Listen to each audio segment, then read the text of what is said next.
السلام علیکم۔ میرے چینل میں آپ سب کو خوش آمدید۔ ویران راستہ آج کی ایک پراسرار اور دل دہلا دینے والی کہانی۔ رات کا نہ جانے کون سا پہر تھا اور میں کھیتوں سے گھر واپس جا رہا تھا۔ راستہ کافی سنسان تھا۔ جھینگروں کی آواز سے میرے کان پھٹ رہے تھے۔ مجھے جھینگروں کی آواز سے شدید چڑ ہے۔ دور سے آتی کتوں کے بھونکنے کی آوازیں، ہم تو ان چیز کے عادی ہوتے ہیں۔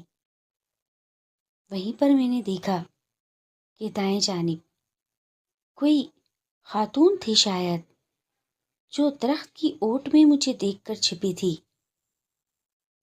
میں نے اس کو اپنی ان آنکھوں سے خود دیکھا تھا۔ اس کے ہاتھ میں کوئی چیز تھی۔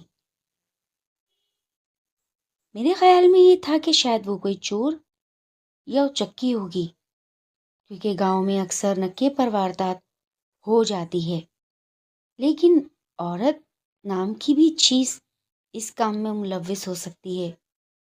اس چیز سے میں تھوڑا الرٹ ہو گیا۔ میرے ہاتھ میں پھاوڑا اور بیلچا تھا۔ میں یہ سوچ کر آگے بڑھا، یہ جو کوئی بھی ہوگی اس کا گروہ تو ہوگا۔ آہستہ آہستہ میں بھی اس بڑے سے برگد کے درخت کی جانب بڑھنے لگا۔ میرے پیر بہت تیز اٹھ رہے تھے، میری سانسیں بہت تیز چل رہی تھیں۔ میں نے اپنا منہ بھینچ رکھا تھا۔ دائیں بائیں جانب بڑی بڑی آنکھوں سے کھول کر دیکھ رہا تھا کہ کہیں اور تو اس کے ساتھی نہیں۔ جیسے ہی میں اس درخت کی طرف پہنچا، آگے پیچھے نظریں دوڑائی، نہ کوئی عورت اور نہ کوئی عورت کی ساتھ۔ میں وہیں پر اپنا سر کھجانے لگا۔ میری آنکھوں کا دھوکہ نہیں ہو سکتا، کیونکہ میری نظریں بہت تیز ہیں، بہت دور کا دیکھ لیتی ہیں۔ میں نے پھر بھی کماد کے کھیت میں ایک نظر ڈالنی چاہی۔ وہ بالکل سیدھے کھڑے تھے، کوئی آواز تک نہ تھی۔ گئی تو گئی کہاں؟ کھیت تو پھر بھی کچھ فاصلے پر ہیں۔ جتنی دیر میں یہاں پہنچا ہوں، اتنی دیر میں وہ وہاں کھیتوں میں داخل نہیں ہو سکتی۔ میں کھڑے کھڑے سوچ رہا تھا۔ یکدم نہ جانے مجھے کیا ہوا، میں واپس پلٹنے لگا اور اپنے گھر کی راہ لی۔ میری بیوی، جس کا نام رضیہ تھا، کیا ہوا؟ سب کچھ ٹھیک تو ہے نا؟ اس نے میرے پیر دباتے ہوئے بولا۔ کچھ نہیں، آج کام زیادہ تھا، کھیت میں بہت زیادہ پانی لگانا تھا، کھدائی کا کام بھی بہت تھا، بس تھک گیا ہوں۔ لیکن رضیہ، ایک بات بتانا چاہ رہا تھا میں اپنی بیوی سے ہر بات شیئر کرتا تھا۔ ہاں بول، کیا بات ہے؟ سب خیر تو ہے؟ سب خیر ہے رضیہ۔ پھر جو راستے میں نے دیکھا، میں نے اسے بتا دیا۔ رضیہ، جو میرے پیر دبا رہی تھی، یکدم رکی اور بولی، پاگل تو نہیں تھے تم جو درخت کے پیچھے اس عورت کو دیکھنے چلے گئے؟ وہ سارا اپنے اوپر لے گئی، نہ جانے مجھے کیا کیا بولنے لگی۔ میں غصے سے اٹھا اور اس سے کہا، میری نیت صرف چور اچکی پر تھی، اس سے زیادہ نہیں۔ کیا اول فول بکے جا رہی ہو؟ غلطی کری جو میں نے تمہیں کچھ بتایا۔ اب جا، اٹھ اپنے بستر پر جا کر سو جا اور مجھے بھی سونے دے۔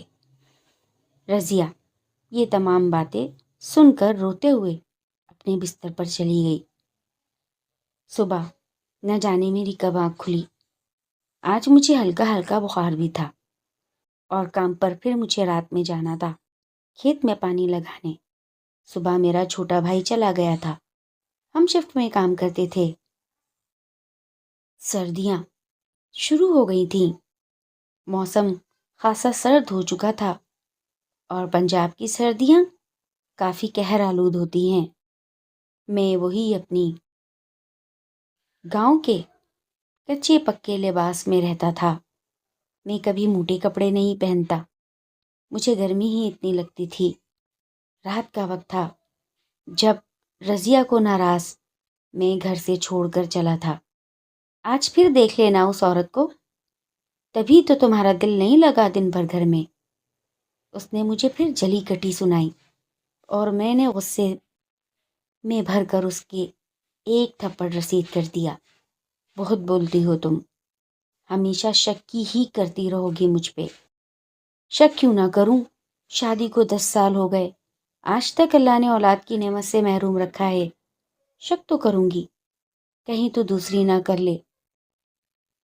رضیہ، اگر میں چاہوں 2 نہیں 3 شادیاں کر سکتا ہوں، لیکن جب تجھ سے میری اولاد نہیں ہوئی تو بس میں اللہ کی مرضی جان کر اس کی مرضی میں راضی تو ہوں۔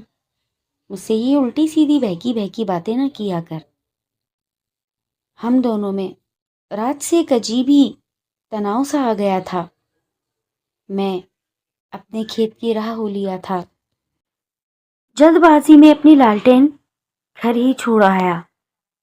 بس 2 سامان لیے، کھانے کا دسترخوان جو اس نے باندھ کے رکھا تھا وہ اٹھایا اور کھیت کی راہ ہو لیا۔ آدھا راستہ طے ہو گیا تھا، ابھی وہ درخت آنے میں کچھ وقت تھا۔ اچانک مجھے ایسا لگا میرے پیچھے کوئی آ رہا ہے، اور وہ بالکل رو رہی تھی۔ دور سے کتے رو رہے تھے اور رضیہ میرے پیچھے رو رہی تھی، روتے روتے ناک پوچھتے ہوئے آ رہی تھی۔ تم نے اچھا نہیں کیا، تم نے اچھا نہیں کیا، تمہیں کسی کے پیچھے مجھ سے لڑنا نہیں چاہیے تھا۔ یہ کہہ کر رضیہ آہستہ آہستہ سسکیاں لے کر روتے روتے میرے پیچھے چلتی رہی۔ میں نہ جانے کن سوچوں میں گم تھا کہ اچانک مجھے لگا کہ میرے پیچھے تو رضیہ آ رہی ہے۔ میں وہیں ٹھہرا، میں پلٹا نہ تھا۔ میں نے اپنا سر پیٹ لیا۔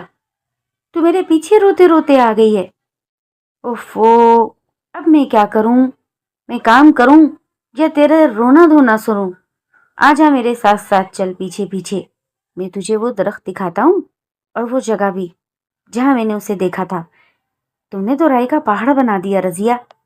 یہ کہہ کر میں بنا پیچھے پلٹے اس سے باتیں کرتے اس درخت کے پاس جا پہنچا۔ یہ رہی رضیہ وہ جگہ، چل آگے بڑھ کے دیکھ لے۔ یہاں دیکھا تھا میں نے، پر قریب قریب تو آبادی بھی نہیں ہے، بس کہیں کہیں کچھ مچان سے بنے ہیں یا چھوٹی چھوٹی چھپرے بنے ہیں۔ اب بتانا، میں نے اگر دیکھ لیا تو اس میں برا کیا تھا؟ کہاں گئی؟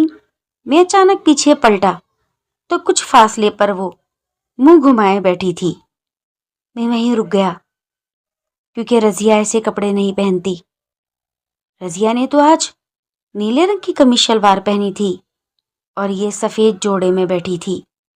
اس نے اپنے سر کو گھٹنوں میں دے رکھا تھا، بال اس کے آگے پڑے تھے، ہاتھ اس کے زمین سے لگے تھے، پیر اس کے پیچھے کو مڑے تھے اور وہ عجیب پوزیشن میں بیٹھی تھی۔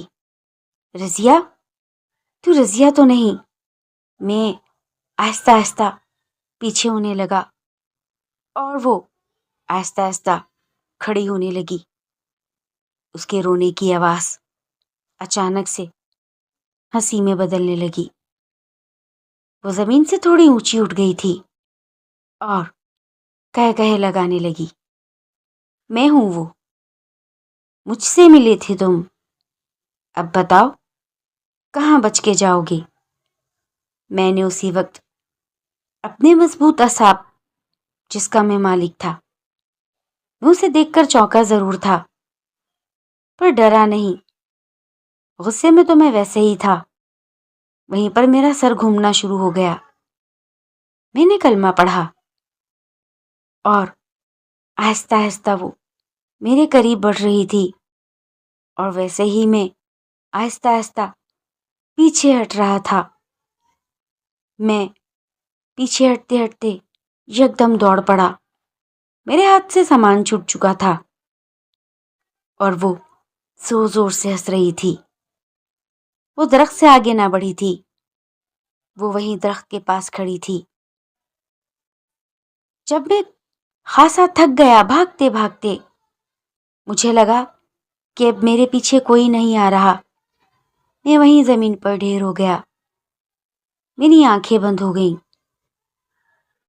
اور جب مجھے ہوش آیا تو میں گھر کی چارپائی پر تھا۔ رضیہ مجھے پنکھا کر رہی تھی اور میرا چھوٹا بھائی وہ میرے پیر دبا رہا تھا۔ جیسے ہی میری آنکھ کھلی دونوں خوشی سے جھوم اٹھے، اور پھر جو ہوا میں نے رضیہ پر سارا غصہ نکال دیا۔ میں نے رضیہ کی وہ آؤ بھگت کی کہ رضیہ یاد رکھے گی جو بھی تھا یہ سب کچھ رضیہ کے ہی وہم میں ہوا تھا۔ رضیہ کی کلکل نے مجھے اس چڑیل سے ملایا اور رضیہ کے ہی غصے بھرے انداز نے میں وہاں سے بھاگنے پر مجبور ہوا۔ ناظرین، یہ تھی میری ایک عجیب و غریب کہانی جو میاں بیوی کے چھوٹے سے تنازع پر جڑی ہے، لیکن اس میں ایک چڑیل کی مداخلت ہے۔ اگر آپ کو پسند آئے تو ضرور اسے پسند کریے گا، لائک کیے بغیر نہ جائیے گا۔ شکریہ۔